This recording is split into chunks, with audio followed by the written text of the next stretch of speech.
자, 안녕하십니까. 하이퍼립입니다. 자, 이번 시간에는 해외 고등학교 졸업자 또는 졸업 예정자들이 국내 대학을 가시기 위해서 어떤 준비를 하셔야 되는지에 대해서 설명을 좀 드리도록 하겠습니다. 자, 해외 고등학교 졸업 예정자는 일반적으로 이제 재외국민 자격을 갖추시는 분들도 계세요.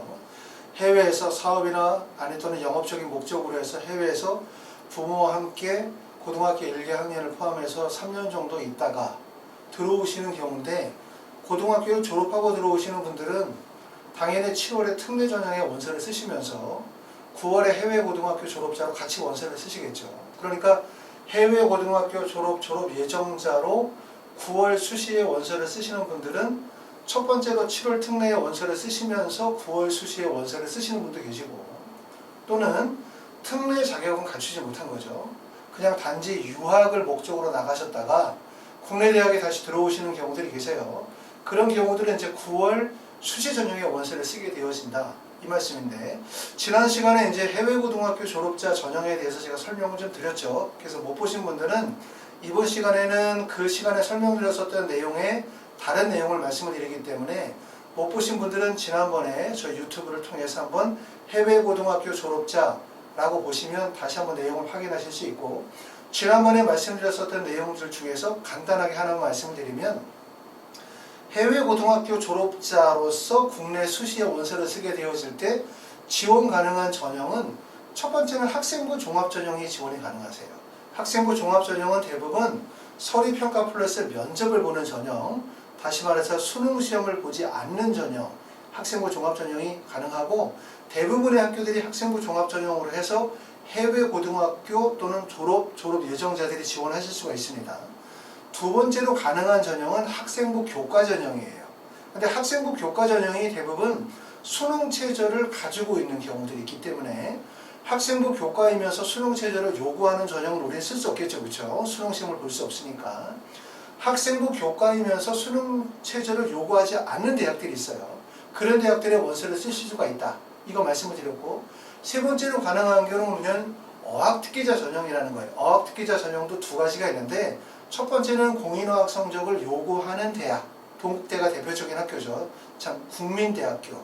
동국대학교는 그 전까지만 하더라도 어학특기자 전형이 있다가 어학특기 전형이 폐지된 상태고, 지금 국민대 같은 학교들이 공인어학 성적을 요구하는 어학특기자 전형에 해당이 되고요. 두 번째는 공인어학 성적은 제출하지 않지만 해당하는 면접을 실시하는 어학특기자 전형이라고 있어요. 이름은 어학특기자 전형이라고 이름을 부르진 않지만 우리가 특기자 전형, 그래서 어학적인 능력을 요구하는 특기자 전형이라고 분류할 수 있는데, 대표적인 학교가 이제 한양대학교, 이화여대, 경희대학교 같은 학교들이 가장 대표적인 학교들이고, 많은 학생들이 그 대학에 집중이 되죠. 그리고 세 번째 전형에 해당이 되어지는 게 SW 인재 전형이에요. 소프트웨어, 그 다음에 컴퓨터 프로그래밍과 관련이 되어진 전형인데, 이 전형도 해외 고등학교 졸업 예정자들에게 조금 유리한 전형이다, 이렇게 보실 수 있기 때문에 우리가 해외에서 고등학교로 졸업하면 어학특기자 전형으로만 지원이 가능하다, 이렇게 생각하실 필요가 없고, 첫 번째는 학생부 종합전형 지원이 가능하고요. 두 번째는 어학특기자 전형에 지원이 가능하고, 세 번째는 학생부 교과에서 수능 최저가 없는 대학들 지원이 가능하고, 네 번째는 SW 인재 전형이라고 해서 소프트웨어 프로그램과 관련이 되어진 전형들의 지원이 가능하다.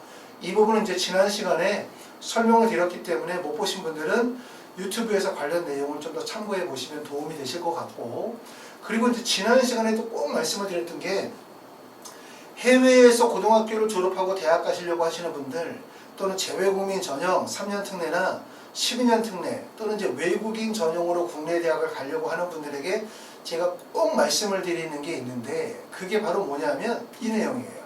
어떤 내용이냐면, 여러분의 대학에 가려고 할 때 이거를 생각하시거든요. 대부분의 분들은 뭘 생각하냐면, 내가 가고 싶은 대학, 가고 싶은 학과를 생각을 하세요. 재외국민 전형도 그렇고 해외 고등학교 졸업자 전형도, 해외에서 공부를 하고 들어오시는 분들은 대학을 가는 것도 중요하지만 먼저 뭘 많이 생각하시냐면, 나의 진로, 나의 꿈, 졸업 이후의 진로, 이런 걸 생각을 하시면서 본인이 가고 싶은 학과, 가고 싶은 대학에 꼭 가야 되겠다라는 의지가 되게 강하시거든요. 그래서 어떤 분들은 심지어는 그 대학, 그 학과에 갈 바에는 차라리 대학을 안 가겠다 이렇게 말하시는 분들도 있을 정도로 국내 대학의 학생들하고는 달라요. 국내 대학의 학생들은 본인이 갈 수 있는 대학과 학과도 물론 소중하게 생각하지만 1차적으로 대학에 합격하기 위해서 전략적으로 어떻게 지원을 해야 되는지에 대해서 고민을 많이 한다면 해외 고등학교 졸업자 학생들은 그런 고민보다 강하게 머릿속에 있는 게 어떤 대학, 어떤 학과에 대한 생각이 되게 강하세요. 그러다 보니까 대학 입시가 실패하는 경우들이 매우 많다. 그렇기 때문에 요 점만 생각하셔도 정말 대학 입시에 매우 유리하세요. 어떤 점이냐면 나의 입장에서 자꾸 대학을 생각하지 말고 대학의 입장에서 나를 한번 생각을 해보자 이거예요. 대학의 입장에서 볼 때 해외 고등학교 졸업자들을 어떻게 생각할까? 대학에서 해외 고등학교 졸업자들이 가지고 있는 장점은 무엇이라고 생각할까? 이렇게 한번 생각을 해보면 내가 가지고 있는 장점이 무엇이며 내가 지원하기에 적합한 대학과 학과가 무엇인지에 대해서 아실 수 있어요. 그렇죠? 일반적으로 해외에서 고등학교를 졸업하고 난 다음에 국내로 오시는 분들을 대학의 입장에서 생각할 때 어떤 우수성을 첫 번째로 꼽을 수 있냐면 어학능력이죠. 어학능력. 그러니까 이 학생이 만약에 중국에서 고등학교를 졸업하고 왔다. 중국에서 로컬이다. 중국에서 예를 들어서 국제학교를 졸업을 했다. 그러면 영어나 중국어에 관련해 되어진 어학적인 능력이 입증이 되어질 수 있기 때문에 문과 계열의 어학 학과에 관련된 영어 영문이나 중어 중문이나 일어 일문이나 독일어나 러시아나 같은 학과에 원서를 쓰시게 되어질 때 유리할 거예요. 그렇죠? 두 번째는 내가 외국에서 활동하면서 다양한 교내의 활동들을 진행을 했다. 국내는 대부분 활동들이 국내 교내 활동으로 제한이 되니까 활동 범위가 교내에서만 이루어지는데 해외 같은 경우는 교내, 교외를 좀 넘나들면서 활동을 하게 돼요. 그리고 이제 해외에서 고등학교를 졸업하신 분 같은 경우는 자기소개서를 작성하게 되어질 때 교내외 활동에 대해서 좀 더 적을 수 있는 여지가 있기 때문에 활동 범위가 넓다고 할 수 있고, 다시 말해서 내가 그런 활동의 역량들이 매우 우수하다 라고 한다면 본인의 역량을 가지고서 학과 범위가 넓어질 수 있겠죠. 그리고 세 번째는 해외에서 가장 큰 특징은 뭐냐면 표준화되어진 학력지표, 다시 말해서 IB나 SAT나 AP나 ACT 같은 표준 학력지표의 중요성이 매우 크다는 점을 아셔야 돼요. 왜냐하면 국내는 어떻게 보면 표준화되어진 학력지표를 할 수 있는 학교생활기록부라는 게 있어요. 그렇죠? 그렇기 때문에 어느 지역, 어느 고등학교, 내신 몇 이러면 국내에 있는 고등학교들은 그 안에서 상하의 높낮이, 학생들끼리의 역량 차이가 다 비교가 되죠. 그런데 해외는 뉴질랜드에서 오고 호주에서 오고 중국에서 오고 핀란드에서 오고 유럽에서 오고 미국에서 와. 그러면 같은 미국이라 하더라도 학교가 어느 지역에 있느냐, 어떤 학교의 유형이냐에 따라서 제출서류의 내용들이 다 다르다 보니까 대학에서는 그 출신 고등학교의 GPA 성적만으로 학부를 결정할 수가 없어요. 그래서 제가 항상 말씀을 드리지만 GPA는 좋으면 좋은 거야. 그냥 좋으면 좋다는 뜻이에요. 근데 나쁘면 문제가 돼요. 그러니까 GPA만으로는 상위권 대학을 갈 수 없다라는 얘기예요. 그렇죠? 그렇기 때문에 GPA가 당연히 좋지만 GPA가 가지고 있는 약간 객관성이죠. 전 세계적으로 보편적으로 공인될 수 있는 것이 못 되기 때문에 GPA는, 그렇기 때문에 IB나 AP나 SAT나 ACT와 같은 이런 공인학 성적의 중요성, 공인되어진 지표의 중요성이 크다는 거예요. 그러니까 상위권 대학을 가시려고 하면 이런 표준화되어진 학력 지표를 갖추셔야 돼요. 그렇죠? 이러한 것들이 아마 대학의 입학사정관들이 보게 되어질 때 해외 고등학교 학생들에게서 볼 때 가지고 있는 장점이라고 할 수 있는 거예요. 그러니까 여러분들이 나의 입장에서 가고 싶은 대학 학과를 생각하지 말고 대학의 입학사정관들의 관점에서 나를 볼 때 이 학생은 어떤 점들이 우수할까? 이 학생은 국내고 학생에 비해서 이런 점들이 우수하군. 또 이 학생이 가지고 있는 장점은 이건데? 라고 하는 부분들이 인정되어질 수 있는 여지가 무엇인지에 대한 부분들을 잘 판단하고 그것을 살려서 학과 결정을 하시는 게 매우 중요하다는 점을 꼭 말씀을 드리기 때문에 꼭 생각하자. 나의 입장에서 대학을 생각하지 말고 대학의 입장에서 나를 한번 판단해 보세요. 그러면 우리가 대학 입시에서 성공할 확률이 매우 높다는 점을 말씀을 드리고요. 이번 시간에 가장 중점적으로 두고 얘기를 할 얘기는 해외 고등학교 졸업하시는 분들 중에서 의과대학을 가시려고 하시는 분들에 대해서 의대에 초점을 맞춰서 말씀을 드리겠습니다. 자, 첫 번째는 우리가 아까도 말씀드렸던 것처럼 재외국민 특별전형 3년 특례 전형으로 해서 7월에 의대를 원서를 썼어요. 그러신 분들 중에서 원서 6개 중에서 4개 정도 쓰시고 5개 정도 쓰시고 하나 정도를 남겨두고 난 다음에 수시에서 원서를 쓰시려고 하시는 분들도 계시고, 아니면 내가 외국에서 쭉 공부하면서 외국 대학을 목표로 삼다가 최근에 코로나19와 같은 여러 가지 일들로 인해서 국내 다시 대학으로 다시 들어오려고 하시는 분들이 국내 의대를 생각하시게 되어지면 과연 어디에 의대를 써야 될까? 라고 하는 고민을 가지고 계신 분들이 볼 것 같아요. 그래서 이번 시간에는 해외 고등학교 졸업자가 지원할 수 있는 국내 의대에 대해서 집중적으로 한번 정리를 하도록 하겠습니다.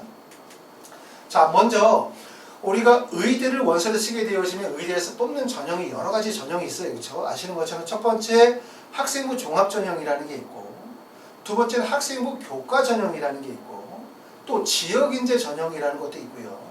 그 다음에 논술 전형도 있고, 그 다음에 기회균 등 고른기회라고 해서 뭐 농어촌과 같은 전형들이 있는데, 해외에서 고등학교를 졸업하고 오신 분들이 지원할 수 있는 전형은 뭐냐? 라고 물어보면 사실상 학생부 종합 전형, 논술 전형 정도로 해서 의대를 원서를 쓸 수 있는데, 문제는 논술 전형의 거의 모든 학교가 뭐를 요구하냐면 높은 수능 최저 학력 기준, 그러니까 수능 시험을 보고 그 등급이 높아야 돼. 그런데 우리가 해외에서 고등학교 졸업하시는 분들은 수능을 보기도 어려울 뿐만 아니라 수능을 설령 본다 하더라도 최저를 충족할 수 없기 때문에 수능 최저를 요구하는 전형은 안 되는 거죠. 그러니까 결국은 학생부 종합 전형에서도 밑에 있는 4개 영역 등급 합이 5, 4개 영역 등급 합이 7, 이게 4개 영역 등급 합이 7이라는 게 수능 4개 영역, 국어, 수학, 영어, 탐구 4개 영역 중에 등급합이 7등급이나 5등급이 된다는 뜻이에요. 이런 전형에는 원서 지원이 다 안 되는 거예요. 아셨죠? 다 안 되는 거고, 그 다음에 논술 전형은 당연히 수능 최저를 요구하니까 안 되고, 그러면 해외에서 고등학교를 졸업하신 분들이 지원할 수 있는 전형은 학생부 종합 전형 중에서 수능 체제를 미반영하는 대학, 여기 제가 손가락으로 가리키는 수능 체제를 미반영하는 대학만 지원이 가능하신 거고요. 여기 나와 있는 노란색으로 되어져 있는 이런 학교들은 수능 체제를 미반영하는 학생부 종합 전형은 맞지만 해외 고등학교 학생들이 지원할 수 없는 대학들이에요. 대표적으로 연세대학교 면접형은 국내 고등학교, 그 다음에 한양대학교 일반 전형도 국내 고등학교 졸업자만 지원이 가능할 수 있고, 한양대학교에서 글로벌 인재 전형, 다시 말해서 어학특기자 전형 같은 경우들은 해외 고등학교 졸업자도 지원할 수 있어요. 그런데 한양대학교 일반 전형에는 해외 고등학교 졸업자가 지원할 수 없습니다. 그 다음에 강원대학교 미래인재 전형도 지원할 수 없고, 충북대학교 학생부 종합 1 여기도 지원하실 수가 없기 때문에 지원하실 수 있는 대학은 서울대학교 일반 전형 36명, 서울대학교 일반 전형에서 68명을 선발하고요. 연세대학교 활동 우수형에서 55명, 성균관대학교 학과 모집에서 25명, 고려대학교 계열적합성 18명, 경희대 네오네르상스 55명, 중앙대 다빈치에서 10명, 중앙대 탐구형에서 10명, 인하대 인하 미래인재 전형에서 15명, 순천향대 일반 전형에서 6명, 계명대 일반 전형에서 4명, 경상대 일반 전형에서 4명 해서 이 학교에서만 해외에서 고등학교 졸업하신 분들이 의대에 원서를 쓰실 수가 있어요. 아시겠죠? 그러니까 아까 얘기했던 것처럼 해외에서 고등학교 졸업하고 의대를 가려고 하면 지원할 수 있는 대학교는 어떤 거? 첫 번째는 수능 시험 보지 않는 거. 그쵸? 그리고 논술 같은 거 안 되겠죠. 그렇기 때문에 학생부 종합 전형 중에서 수능 체제를 미반영한 학교, 그리고 그 중에서도 국내 고등학교 학생들만 지원하는 전형은 안 되니까 말씀드렸던 것처럼 여기 하얀색으로 되어져 있는 하나, 둘, 세 칸에 있는 학교들이 해당이 되어집니다. 자, 물론 그렇다 하더라도 서울대, 연세대, 성균관대, 경희대, 중앙대라고 하면 우리가 다 가고 싶은 대학이고 이 정도 가면 다 만족하죠. 그렇죠? 그리고 또 하나의 좋은 점들은 재외국민 전형에서 의예과를 선발하는 인원이 보통 1명, 2명, 많으면 3명 정도밖에 안 되기 때문에 지금 보시는 것처럼 경희대 같은 경우는 네오네르상스에 55명을 선발하기 때문에 일단 모집 인원이 많다는 것은 그만큼 기회가 넓다는 거죠. 그렇죠? 추가 합격 가능성도 높고 그리고 많은 학생들을 뽑다 보면 학생들끼리의 점수 편차폭도 많이 벌어질 수 있기 때문에 더 많은 기회를 가지고 있다. 이것 때문에 우리가 재외국민 전형의 원서를 쓰시면서 다시 여기서 수시 전형의 원서를 노리시는 분들이 계세요. 왜냐하면 재외국민 전형은 모집 인원 자체가 워낙 적다 보니까 사실은 합격이 매우 위험하거나 아니면 합격이 어려울 수 있다는 판단이 있는 거죠. 그렇죠? 자, 그런데 이 해외고등학교 졸업자라고 하는 게 그렇게 유리하지만은 않아요. 우리가 꼭 아실 점들은 뭐냐면 해외고등학교 졸업자가 가지고 있는 장점이 뭐고 단점이 뭔지를 정확하게 아셔야 될 것 같아요. 물론 우리가 이제 일반적으로 어느 학원에 전화하거나 어디에 전화해서 해외고등학교 졸업자 대학에도 졸업해서 저 해외에서 고등학교 졸업했는데 여기 지원하면 되나요? 이렇게 물어보면 다 된다고 얘기합니다. 왜냐하면 아까 말씀드렸던 것처럼 해외고등학교가 지원할 수 있는 전형이 학생부 종합전형 거의 대부분 다 되고 학생부 교과에서도 일부 되고 그 다음에 어학특기자 전형에서도 되는 학교들이 있고 SW 전형도 되기 때문에 폭이 되게 넓어요. 근데 우리가 알아야 되는 건 뭐냐면 뽑는다라고 모집 요강에 나와 있는 것과 실제 뽑는 거 이걸 알아야 되는 거죠. 그러니까 뽑는다고 나와 있는데 실제 뽑나? 이게 제일 중요한 거고 이걸 알아야 되는 거죠. 자, 그런데 우리가 재외국민 전형은 사실은 어쩔 수 없어요. 그렇죠? 재외국민 전형에 아시는 것처럼 3년 특례는 정원이 2%로 제한이 되어져 있는 거거든요. 그러니까 뭐냐면 재외국민 전형을 확대하게 되어지면 그것도 사교육을 조장할 수 있다는 목적이 있기 때문에 재외국민 3년 특례는 정원의 2%로 정원이 제한되어져 있기 때문에 사실은 요즘에 대학에 뽑는 정원들은 그대로 있고 학생 수는 해마다 한 5만 명, 6만 명씩 감소되어지면서 전체적으로 경쟁률이 되게 낮아지고 있거든요. 그러니까 국내 학생들 입장에서 볼 때는 대학 가기가 전년도보다 좀씩 쉬워지고 있어. 왜? 대학에 뽑는 인원은 그대로 있는데 학생 수가 주니까 경쟁률이 줄어드는 거죠. 여기에 비해서 재외국민 3년 특례 전형은 학생 수가 줄어들고 대학의 모집 인원은 그대로 있음에도 불구하고 정원의 2%로 제한이 되어져 있기 때문에 정원이 늘지가 않아요. 그렇죠? 왜 이렇게 정원을 제한해 두고 있을까? 그건 바로 뭐냐면 재외국민 특별전형이나 해외고등학교 졸업자의 전형들을 확대하게 되어지면 이게 이제 사교육을 조정할 수 있다라고 하는 그런 부담감이 있는 거예요. 그렇죠? 그렇기 때문에 아시는 것처럼 어학특기자 전형이 2022학년도에 폐지가 돼요. 2022학년도에. 아니면 그 전으로 더 거슬러 올라가서 보시면 예전에는 어학특기자 전형이 많이 활성화되어져 있었죠. 그렇죠? 그래서 어학특기자 전형이 영어, 중국어뿐만 아니라 경영학과나 사회계열에서도 뽑았거든요. 전형으로. 많이 활성화되어져 있었는데 전체적인 분위기가 대입의 공정성 강화 또는 사교육이 조장할 수 있는 요소들을 감소시킨다 라고 하는 것들 때문에 자기소개서에서도 사교육을 조장할 수 있는 거 교외 활동이라든가 공인학 성적과 관련되어진 내용들은 기재하게 못하게 하는 거고 그리고 이제 대입 공정성 강화 이런 것들 때문에 또 2024학년도부터는 자소서를 폐지한다. 이런 결론이 나와 있는 이유들이에요. 그렇기 때문에 무슨 얘기냐면 해외고등학교 졸업자 전형이 없는 거죠. 우리가 생각할 때는 해외고등학교에서 졸업하고 난 다음에 국내로 들어오시려는 분들이 많기 때문에 만약에 대학에서 이렇게 해외고등학교 졸업자만 따로 뽑아주는 전형이 있으면 참 좋겠다. 그렇죠? 라고 생각하지만 전형을 만들 수가 없는 거예요. 그 이유 때문에. 왜? 해외고등학교 졸업자 전형을 확대하게 되어지면 또는 해외고등학교만을 위한 전형을 따로 만들게 되어지면 사교육을 조장할 가능성이 높기 때문에. 왜? 해외고등학교에서 졸업하고 오면 국내 대학 들어가기가 쉬워? 라고 하면 너도 나도 자꾸 해외에 나가려고 하는 분들이 계실 거란 말이에요. 그렇기 때문에 사실 해외고등학교 졸업자는 되게 불리한 거예요. 왜냐하면 국내로 들어올 때 해외고등학교 졸업자 전형이 따로 없어. 특례는 있잖아요. 없기 때문에. 그러면서 국내로 오게 되어지면 9월 수시 전형에서 1차적으로는 국내고 학생들과 같이 경쟁을 해야 돼. 응?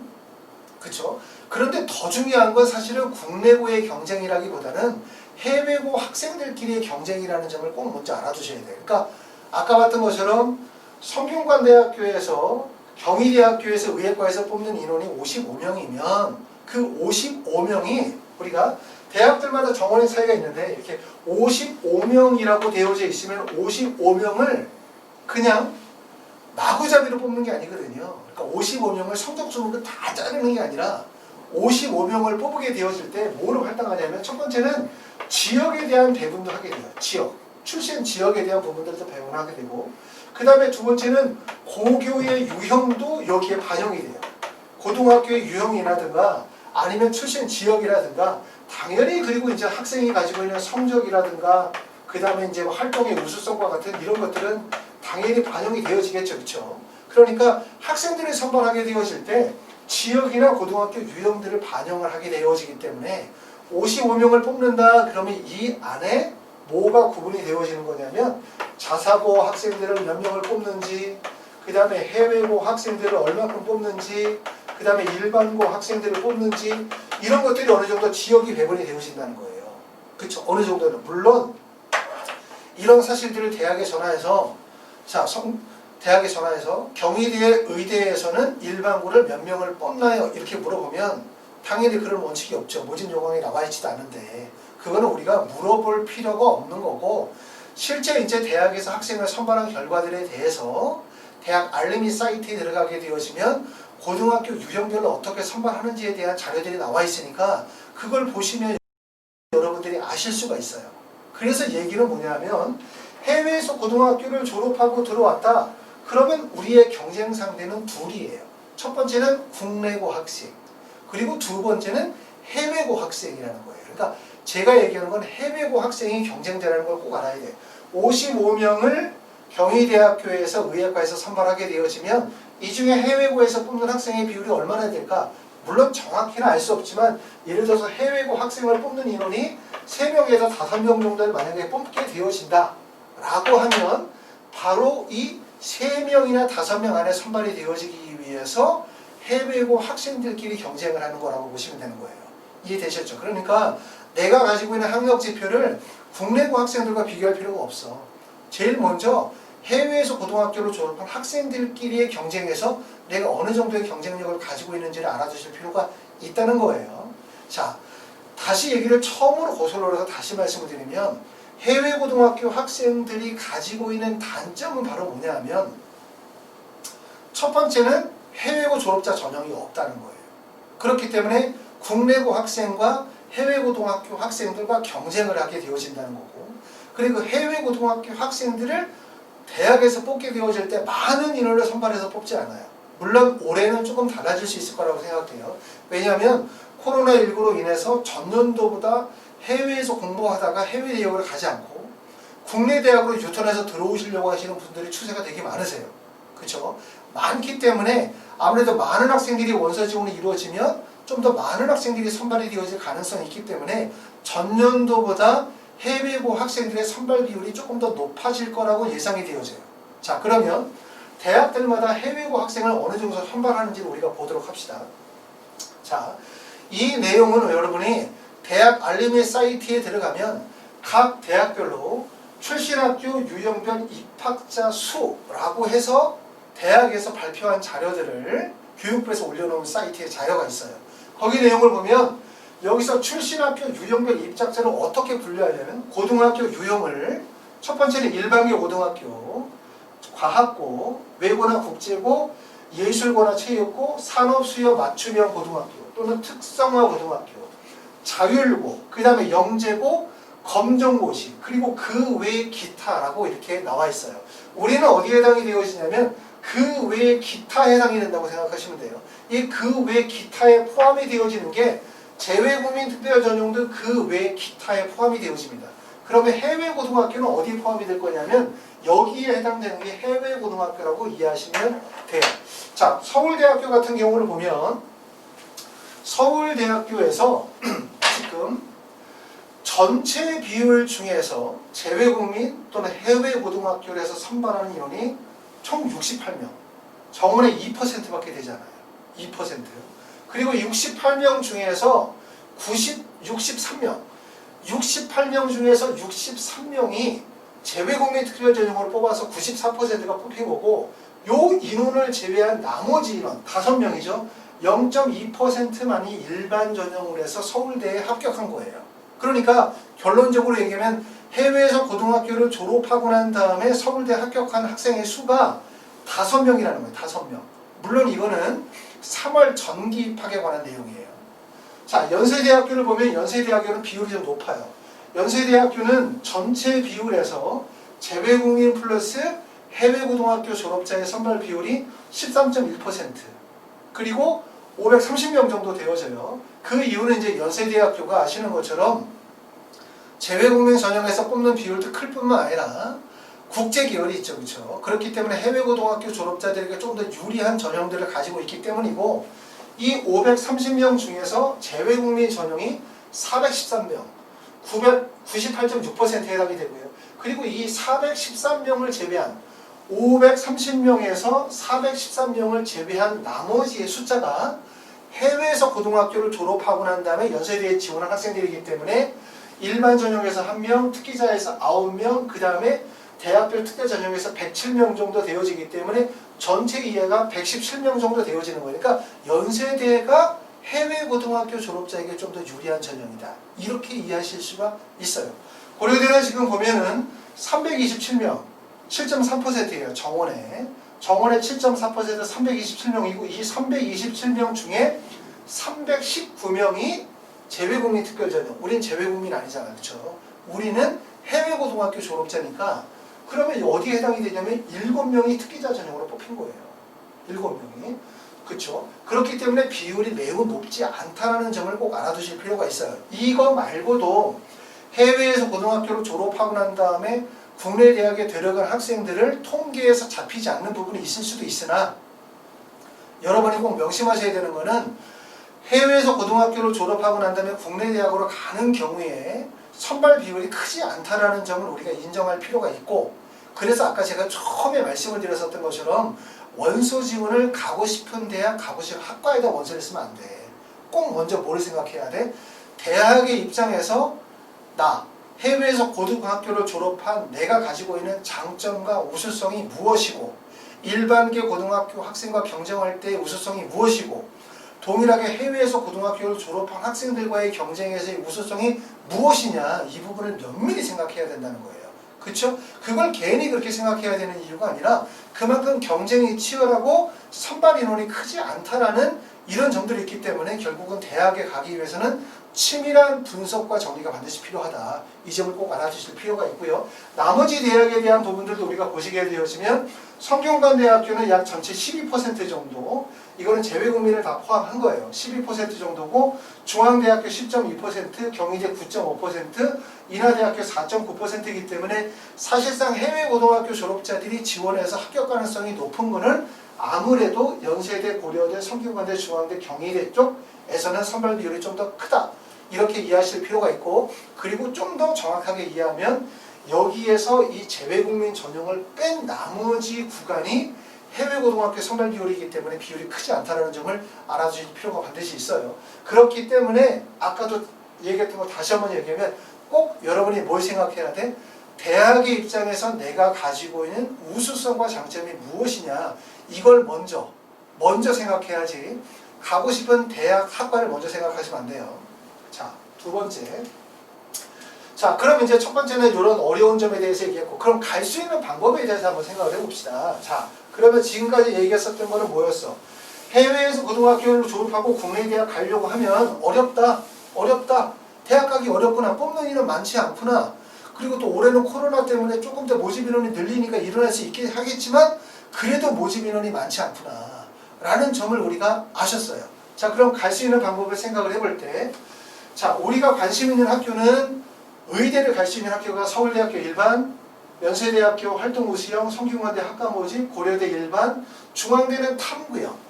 다빈치 전형과 탐구형이 있는데 중앙대가 10명씩 뽑아요. 다빈치는 일반적으로 국내 고등학교 졸업자 중에 내신 성적이 우수한 학생들이 대부분 지원하는 전형이기 때문에 해외 고등학교 학생에게는 적합하지 않다. 그럼 우리는 탐구형이 적합한 거야. 그 다음에 경희대 네오르네상스 전형이 있고 인하대 미래인재 전형이 있어요. 자, 여기서 말씀드리려고 하는 거는 첫 번째 몇 명 정도 뽑지? 이거예요. 자, 보니까 서울대학교 최초 모집 인원이 일반 전형에서 75명을 뽑아. 물론 이 75명은 올해 2021학년도 71명이 아니에요. 75명은 2020학년도에 2020학년도. 왜냐하면 2020학년도에 75명을 뽑았는데 지원한 인원이 598명이 지원해서 경쟁률이 7.97대 1의 경쟁률이었다.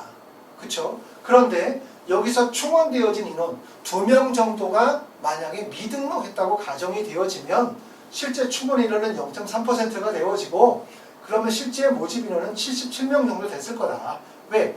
75명 중에 2명이 미등록하고 2명이 더 충원을 했으니까 전체 모집 인원은 77%고 그럼 실제 경쟁률은 7.76대 1이었겠구나. 이거. 그러니까 얘기는 뭐냐면 최초 선발 인원은 몇 명인데 거기에서 충원된 인원은 몇 명이고 최종 선발 인원은 몇 명일까 이걸 얘기를 하는 거예요. 왜냐하면 우리가 대학에 가려고 할 때 모집 인원 몇 명?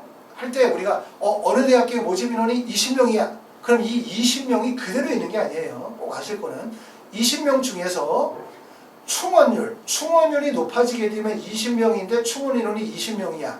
그럼 결국은 20명, 충원 인원 20명에 40명을 뽑는다는 얘기잖아요. 그러니까 모집 인원이 이만큼이 자랐는데 실제로는 이만큼이 됐다는 의미를 가지고 있는 거고 반대인 경우도 있어요.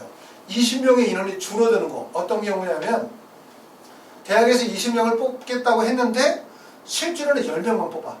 그리고 10명을 수시에서 안 뽑고 정시로 넘기는 거야. 그걸 바로 수시에서 정시로 이월을 했다 이거예요. 이월하는 이유는 대학에서 학생을 뽑고자 하는데 대학에서 요구하는 것만큼의 학업적인 능력이 안 되거나 또는 수능 체제를 충족하지 못했거나 그래서 대학에서 뽑으려고 하는데 뽑기 어려운 거야.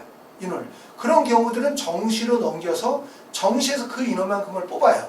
그러니까 모집 인원이 20명이라고 해도 20명에서 더 인원이 줄어들 수도 있고 20명에서 인원이 늘어날 수도 있고 그렇기 때문에 우리는 뭐에 관심을 가져야 되냐면 최종 선발 인원과 최종 경쟁률이 뭐냐 이걸 관심을 가지라는 뜻이에요. 이 표에서 설명을 드리는 건 바로 그 내용이에요.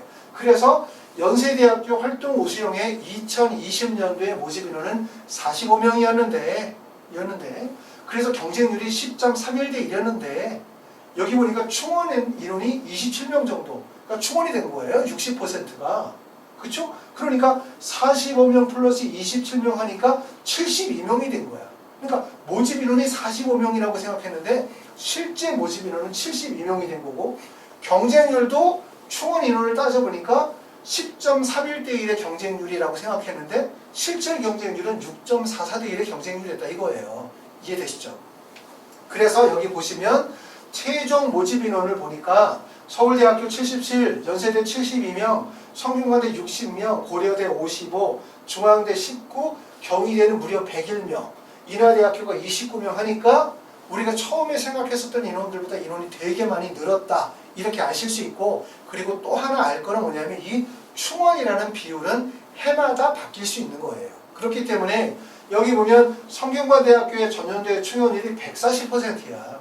엄청 많죠? 그래서 원래는 25명을 뽑겠다고 했는데 충원된 인원이 35명이 충원이 돼서 60명이 되어졌단 말이에요. 근데 이 140%가 2020년도에 140%인데 2021년도 똑같이 140%가 되는 건 아니야. 인원이 줄어들 수도 있고 늘어날 수도 있어요. 근데 아마 성균관대는 140%가 그 전년도에 비해서 많이 높아진 거기 때문에 2021년도에 충원율은 낮아질 가능성이 높아요. 아셨죠? 그래도 이렇게 보시면은 뭐냐면 실제 우리가 생각했던 모집 인원보다 훨씬 더 많구나. 처음에 우리가 생각했던 경쟁률은 되게 높다고 생각했거든요. 성균관대는 18.16대 1의 경쟁률이라고 생각했지만 여기다가 충원 인원을 따지고 비율을 따져봤더니 경쟁률이 7.56대 1의 경쟁률이구나. 경쟁률이 높지 않은데 더군다나 다단계 전형이라고 생각해봐요. 1단계 3배수. 그럼 결국은 1단계가 2.5대 1 정도밖에 안 돼. 그렇죠? 그러니까 1단계를 통과하면 합격 가능성이 매우 높아지는 거죠. 그렇죠? 그렇기 때문에 이걸 보면 이제 장점이 보이는 거예요. 아까는 말씀드렸었던 게 우리가 해외 고등학교 졸업자로 의대 가려고 할 때 선발 인원이 크지 않구나. 단점을 얘기한 거고 두 번째 갈 수 있는 방법을 한번 생각해보자. 난 의대를 정말 가고 싶어. 그럼 갈 수 있는 방법을 생각하는 거예요. 첫 번째는 실제 모집 인원보다 최종 모집 인원 그리고 실제 경쟁률을 따져봤더니 사실상 그렇게 턱이 매우 높은 편은 아니다. 경희대학교는 55명 선발인데 최종 인원이 101명 정도. 엄청나게 많은 인원이고 경쟁률은 17대 1이었지만 실질 경쟁률은 9.32대 1의 경쟁률이기 때문에 1단계 3배수를 고도하면 3대 1 정도의 경쟁률이 되는 거예요. 아시겠죠? 자, 그럼 이제 대학별로 한번 분석을 해봅시다. 우리가 해외 고등학교 졸업자에게 적합한 대학은 뭘까? 어떤 대학이 적합할까? 당연히 첫 번째는 서울대학교 일반 전형 적합한 전형이라고 볼 수 있고 모집 인원이 올해 68명을 뽑아요. 다단계 전형이고 MMI 면접이고 면접은 수능 이후에 봅니다. 자, 연세대학교 활동고시형 같은 경우도 마찬가지로 국내외 고등학교 졸업자고 모집 인원은 55명이고요. 수능 이후에 면접을 보고 여기 또 해외 고등학교 학생들이 쓰기에 적합한 전형이라고 말씀드릴 수 있어요. 성균관대학교 학과 모집 25명 뽑고 전년도와 달라진 건 없고요. 면접은 11월 14일 여기는 MMI 면접을 봅니다. 자, 그리고 고려대학교는 계열 적합성인데 이 내용은 여러분이 차분하게 읽어보셔야 돼요. 제가 다 읽어드리기가 어렵기 때문에 계열 적합성은 올해 새로 신설되어진 전형인데 전년도의 특기자 전형을 합친 거다 이렇게 보실 수 있어요. 자, 국내외 고등학교 졸업 예정자 18명을 뽑게 되어지고 1단계가 5배수예요. 5배수. 그러니까 사실 경쟁률이 대부분 높아졌죠. 7, 8대1 정도 경쟁률밖에 안 되기 때문에 1단계를 통과할 가능성이 높다고 볼 수 있고 면접은 올해 코로나 때문에 영상 면접, 녹화 면접으로 보게 했어요. 현장에서. 대학에 가서 면접을 보는데 녹화를 한다는 얘기죠. 자, 면접은 수능 전에 11월 22일 날 면접을 보도록 하고 자기소개서 활동증빙 서류 요거 냅니다. 활동증빙 서류를 내느냐 안 내느냐가 되게 중요해요. 올해는 해외고등학교 졸업자이기 때문에 왜냐하면 활동증빙 서류를 통해서 내가 가지고 있는 학업 및 활동에 대한 부분들을 객관적으로 평가하는 이런 자료 제출이 반드시 필요로 하거든요. 중앙대는 탐구형에서 10명을 뽑고 중앙대는 면접이 없다는 장점. 왜냐하면 해외고등학교 졸업자들이 가지고 있는 단점 중에 하나 또는 걱정 중에 하나가 면접이거든요. 근데 중앙대는 면접이 없기 때문에 원서 지원을 조금 더 편하게 하실 수가 있겠죠. 자, 경희대학교 네오르네상스 전형은 아까 말씀드렸던 거죠. 55명 가장 많이 선발하고 수능 이후에 면접을 보게 되어지고요. 그 다음에 기타 증빙 서류를 제출하게 되어지고 합격생들의 내신은 1.8 정도 되어지기 때문에 우리가 해외 고등학교 학생들에게 좀 더 적합한 대학이라고 볼 수가 있어요. 자, 인하대학교는 사실 해외 고등학교 학생들에게 적합하다고 판단되진 않아요. 왜냐하면 경쟁률이 너무 높거든요. 31.6대 1 정도의 경쟁률이기 때문에 타 대학에 비해서 경쟁률이 너무 높다. 경상대, 순천향대도 해외 고등학교 졸업자는 지원이 가능해요. 왜냐하면 국내 고등학교 졸업 예정자 플러스 관련 법령에 의하여 이와 동등한 학력이 인정되는 자, 법령 요게 들어가면 검정고시나 해외 고등학교 졸업자가 지원이 가능한 뜻인데 여기 보시면 합격생의 내신 등급이 1.05, 1.05거든요. 그러니까 결국은 국내 고등학교 학생 내신 성적이 매우 우수한 학생들을 주로 뽑는 학교다. 해외 고등학교 졸업자에게는 적합하지 않다. 이렇게 보실 수가 있습니다. 자, 그럼 이제 세부적인 내용으로 들어가서 해외 고등학교 졸업자에게 제일 중요한 거, 관심 중에 하나는 제출서래요. 제출서요. 이거 되게 중요하거든요. 왜냐하면 지금 제출서를 보면 서울대부터 순천향대학교까지가 해외 고등학교가 지원이 가능한데 특히 인하대, 경상대, 순천향대는 서류명에서 제출서류가 없어요. 제출서류라고 하는 게 입학원서, 고등학교 졸업 또는 졸업예정 증명서, 성적 증명서가 다고 경희대처럼 기타 증빙 서류나 중앙대처럼 추가 제출 서류, 활동 증빙 서류를 내지 않는다는 거예요. 그러니까 이거를 안 낸다는 얘기는 무슨 말이냐면 해외 고등학교 학생들이 가지고 있는 학업 및 활동의 역량을 적극적으로 평가하지 않는다는 거고 해외 고등학교 학생들이 가지고 있는 장점과 우수성을 보여줄 기회가 없는 거죠. 그렇기 때문에 이거는 해외 고등학교 학생들에게 다소 불리한 대학이라고 말씀을 드릴 수가 있어요. 자, 경희대학교는 지금 보면 기타 증빙 서류를 제출하죠. 기타 증빙 서류를. 자, 여기 보면 A4 용지 단명 기준 최대 15매까지 제출할 수 있는데 고등학교 기간 동안의 교과, 비교과 활동을 기재하는데 핵심은 이거예요.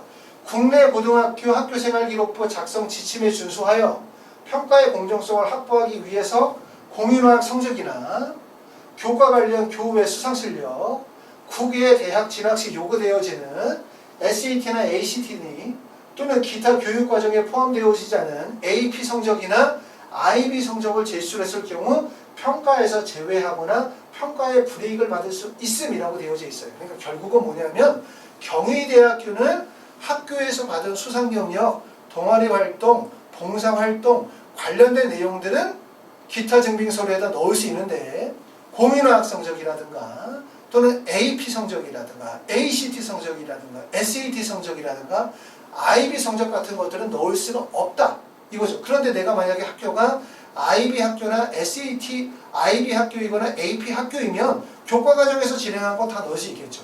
그렇죠? 그러니까 요거는 약간 표준화되어진 학력지표를 제출할 수가 없는 거예요.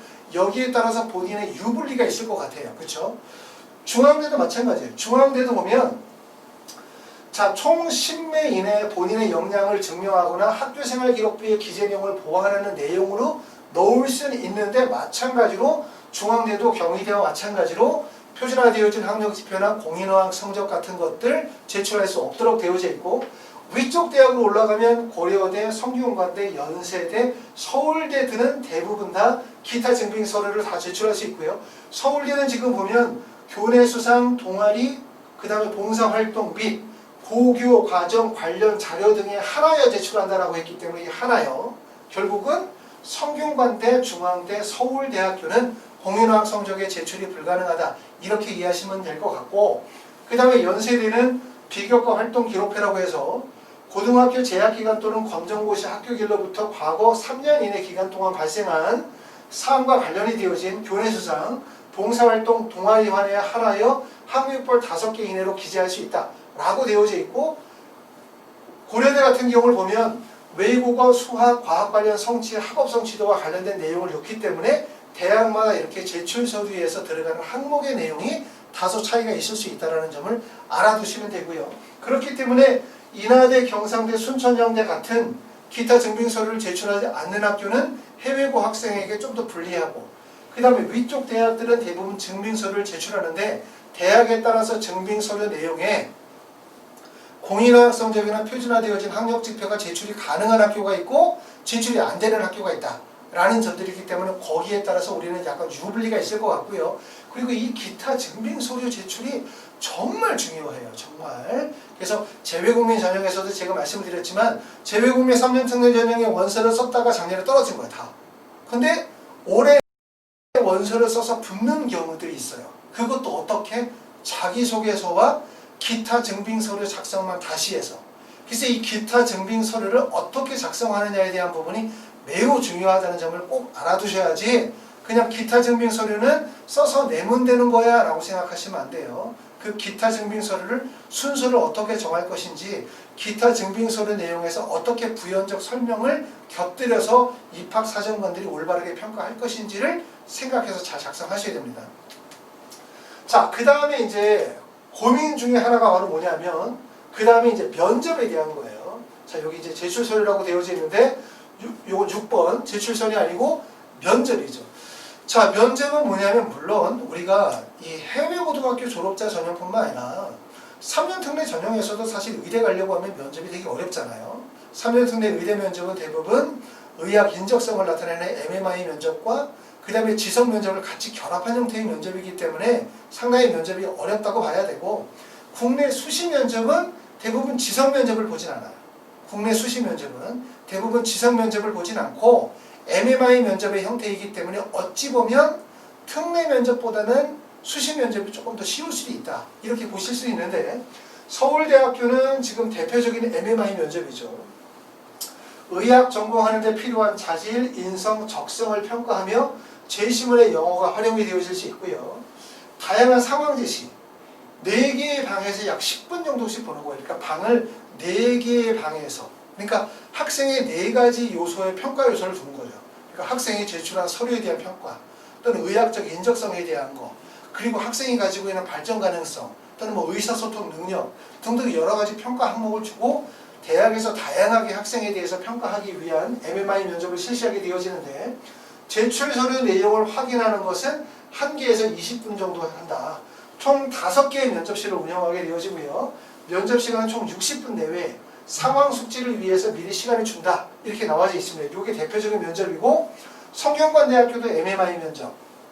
성균관대학교도 마찬가지로 4단계로 해서 단계별 10분이라고 했으니까 여기는 5개 방, 여기는 4개 방에서 유지하는 거고요.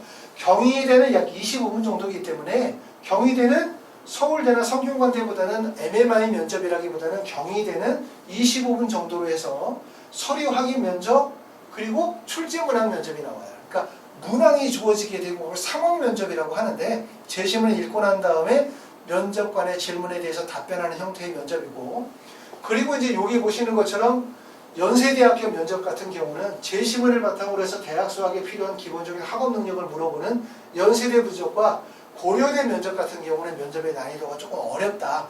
논술형 면접이라고도 얘기할 수 있어요. 좀 어렵다고 봐야 되고, 고려대는 올해 좀 달라졌죠. 요 점은 장점이에요. 해외고에게. 왜냐하면 보통 면접 시간이 매우 긴데 이번에는 영상 면접을 진행을 하다 보니까 면접 시간이 약 8분, 그 다음에 준비 시간 24분, 준비 시간은 24시간, 8분 면접 보는데 준비 시간 24분을 준다는 얘기는 시험지를 준다는 얘기죠. 그러니까 시험지를 주고 문제를 풀고 숙지하고 난 다음에 발표하는 훈련들을 하게 된다는 얘기이기 때문에 면접의 난이도가 있다는 거예요. 그렇죠? 경희대학교 같은 경우 했고, 인하대, 경상대, 계명대 같은 데는 대부분 제출서류 기반으로 하는 면접의 유형이다. 이렇게 보실 수 있고, 중앙대는 면접이 없다고 했어요. 그렇죠? 그렇기 때문에 지원하실 때 좀 편하시겠죠. 자, 면접은 여러분들은 언제부터 준비하시면 되냐면 지금서부터 중요한 거는 지원 대학, 학과 결정, 자기소개서 작성, 기타 증빙서류 작성해서 원서 접수하는 과정이 제일 중요할 거고, 그리고 9월 23일 날 원서 접수하고 난 다음에 그때부터 이제 면접 준비 좀 하셔도 돼요. 왜냐하면 면접이 대부분 11월 말에서 12월 달 정도 되어지니까 우리가 9월 23일 날 수시 원서 접수하고 난 다음에 12월 달까지 생각하면 약 2달 정도 시간이 남았기 때문에 그때 좀 더 집중적으로 면접 준비하시게 되어지면 면접에 대한 대비가 충분히 되어질 수 있다. 이렇게 보시면 될 것 같습니다.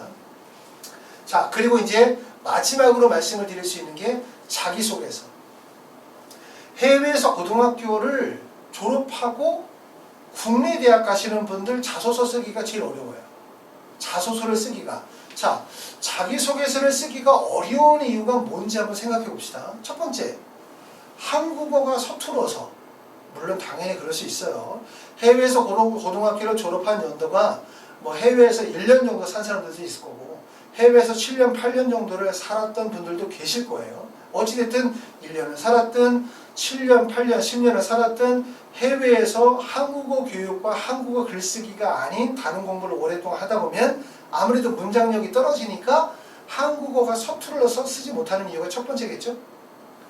두 번째는 자기소개서라고 하는 이런 대학 입시의 서류들을 작성해 본 경험이 없기 때문에 쓰기 어려운 거. 이거 두 번째. 그리고 세 번째, 자소서 쓰기가 가장 어려운 이유는 뭐냐면 해외에서 공부하시는 분들이 국내 학생들에 비해서 뚜렷한 전공적 합성이 없어요. 그러니까 자, 첫 번째는 국내에는 보통 대학들마다 고등학교들마다 차이가 있긴 하지만 보통 동아리 활동이 막 30개, 어떤 데는 60개 정도의 동아리가 있어요. 그러면 내가 의대를 가고 싶어. 그럼 동아리가 의학 관련 동아리, 생명과학 동아리, 그 다음에 메디 뭐 동아리, 이렇게 해서 내가 가고 싶은 전공과 관련이 되어진 동아리 활동들을 진행을 할 수 있는데, 해외는 물론 나라와 지역마다 차이가 다 있긴 하지만 일반적으로 볼 때 국내에 비해서 교내 동아리 활동이 활성화되어져 있지 않아요. 활성화. 그러다 보니까 결국 자기소개서에서 뭘 쓰려고 해도 쓸 소재와 거리가 별로 없는 거예요. 내가 자소서에다 쓰려고 한다 그러면 쓸 수 있는 게 뭐 수학 관련된 거, 수학 관련된 거. 그렇지 않으면 뭐 다문화 축제 했었던 거, 학교에서 축제 했었던 거, 요양원 방문했었던 거, 아니면 악기 연주, 스포츠 이런 거 정도밖에 없지, 의학과 관련이 되어진 동아리 활동, 의학과 관련이 되어진 연구 활동, 의학과 관련이 되어진 실험 활동, 의학과 관련이 되어진 봉사 활동 등등등과 같은 활동의 다양성이 별로 없다 보니까 자기소개서를 쓸 때 소재가 별로 없다라는 게 가장 큰 문제예요. 그렇기 때문에 해외 고등학교 학생들에게 있어서 되게 중요한 부분들은 대학 결정, 학과 결정도 무지 중요한 거고, 그 다음에 중요한 거는 내가 가지고 있는 역량과 우수성을 어떻게 자소서를 통해서 그것을 펼쳐낼 것인가, 보여줄 것인가, 이게 되게 중요하다는 얘기죠. 그쵸? 그리고 그 보여주는 과정에서 본인이 글을 쓰지 않고 다른 사람이 글을 썼을 때 가지고 있는 문제점은 뭐냐면 누가 대신 써줬다. 그런 느낌을 줄 수 있다는 거예요. 그쵸? 그렇기 때문에 자소서를 제가 항상 얘기했지만 진실성이 있고 진정성에 기초하면서도 학생이 가지고 있는 활동과 학업의 역량이 돋보이는 자소서를 만드는 과정이 되게 중요하다. 이렇게 볼 수 있기 때문에 자소서는 단지 학업만 활동의 우수성만 보여주는 것이 아니라 여러분이 출신 고등학교의 프로파일 또는 여러분이 지원하게 되어질 때 동일 해외고 졸업자 또는 국내 고등학교 졸업자의 경쟁에서 내가 가지고 있는 경쟁력은 무엇이냐에 대한 부분들을 고려 평가해서 자소서에 대한 설계 구조를 짜게 되는 거예요. 그렇죠? 자, 그리고 자소서는 아까도 말씀드렸지만 우리는 해외에서 고등학교를 졸업하고 오면 첫 번째는 뭐냐면 뚜렷한 전공 적합성을 찾기가 되게 어렵다. 글쓰기가 제일 어렵거든요. 근데 그거보다 제일 먼저 선행되어지는 건 진실성과 진정성이 담보가 되어진 자소서를 쓰는 게 되게 중요해요. 아셨죠? 자, 자소서를 첨삭하는 과정에 대해서 설명을 드리면 첫 번째는 자소서를 첨삭을 하기 위해서는 학생이 먼저 자소서를 쓰셔야 돼요. 초안을. 그런데 못 써도 관계가 없어. 글자 수가 넘어도 관계없어. 학생이 써야 돼. 근데 학생이 쓰지 않고 학원에 와서 알려주면서 글을 쓰게 되어지면 뭐가 없냐면 글 속에 학생이 가지고 있는 독창성이나 학생이 가지고 있는 글의 진실성이 떨어진단 말이에요. 그렇기 때문에 글은 못 써도 관계없으니까 초안을 쓰셔야 돼요. 그러고 난 다음에 이제 초안과 학생이 가지고 있는 고등학교 때 GPA 성적이나 또는 뭐 레주메나 이런 액티비티 활동들 서류를 받으면 제가 그걸 가지고서 자기소개서 1, 2, 3, 4번 내용의 구조를 다시 짤 거예요. 설계를. 그래서 학생의 역량과 우수성이 돋보이도록 글을 진실성 있게 글을 짜고 그리고 그걸 가지고 이제 학생하고 수정 과정을 해서 수정을 진행하면 글이 완전히 바뀌죠. 그리고 입시에 적합한 학생의 진실성이 묻어나면서 역량이 돋보이면서 해외에서 공부했었던 것들에 대한 우수성이 잘 보여줄 수 있는 자소서를 쓰게 될 거고 그러고 난 다음에 몇 번 정도 수정하고 난 다음에 마지막으로는 학생이 가지고 있는 단점이 만약에 의학적 요소에 단점이 있다. 자소서가. 그러면 그와 관련이 되어진 분이 그걸 도와줄 거고 만약에 글의 논리성이 좀 부족하다. 그럼 그와 관련이 되어진 부분에 첨삭 선생님이 첨삭을 도와서 학생이 기본적인 학생이 가지고 있는 아이덴티티를 유지하면서 단점이 충분히 보완되도록 그럼 이 글은 어떤 글이 나오냐면 어떤 글이냐면 진실성과 진정성에 기반한 학업적 우수성과 활동의 역량이 극대화되는 자소를 쓰는 거죠. 결국은 학생이 쓴 글이다. 그런데 우수하다. 이렇게 글이 돼야지 우수하다? 그럼 누가 좀 써준 것 같아. 이런 글이 되면 절대로 안 돼요. 왜냐하면 해외 고등학교 졸업자 학생들의 자소서는 두 가지예요. 첫 번째, 방향을 제대로 못 잡고 허둥대면서 쓰는 글. 학생이 쓴 거야, 이거는. 두 번째, 과정 소술 없이 성취 결과에 중점을 두는 거. 뭘 잘했다고 쓰는 거. 엄마가 도와준 거. 그 다음에 세 번째는 뭔가 글이 유연하고 자연스럽고 논리적인데 내용이 없어. 이거는 누가 돈 받고 써준 거. 이런 거예요. 그렇기 때문에 그렇게 자소서의 세 가지 형태로 드러나기 때문에 아까도 말씀드렸던 것처럼 그렇게 쓰면 안 되고 자소서를 아까 말씀드렸던 것처럼 기본적으로 설계 구조를 짜고 학생이 초안을 쓰고 설계 구조를 짜고 그리고 다시 그것을 첨삭을 통해서 완성하는 진정성과 진실성에 기반을 둔 학업적 활동의 우수성이 극대화되어지는 자소서를 만드는 과정이 중요하다. 그래서 조금 전에 말씀드렸던 것처럼 해외 고등학교 졸업자로 해서 의대를 가려고 하면 사실 넘어야 되는 산들이 많아요. 대학 결정해야 되는 거, 서류 준비해야 되는 거, 그 다음에 자소서 쓰고, 그 다음에 활동 준비서류 목록 만들고, 그러고 난 다음에 원서 접수하고 난 다음에 또 철저한 면접 준비에 대한 대비가 반드시 수행이 되어져야만 합격할 수 있고, 물론 이 과정이 해외 고등학교 졸업자가 이러냐? 그렇지 않죠.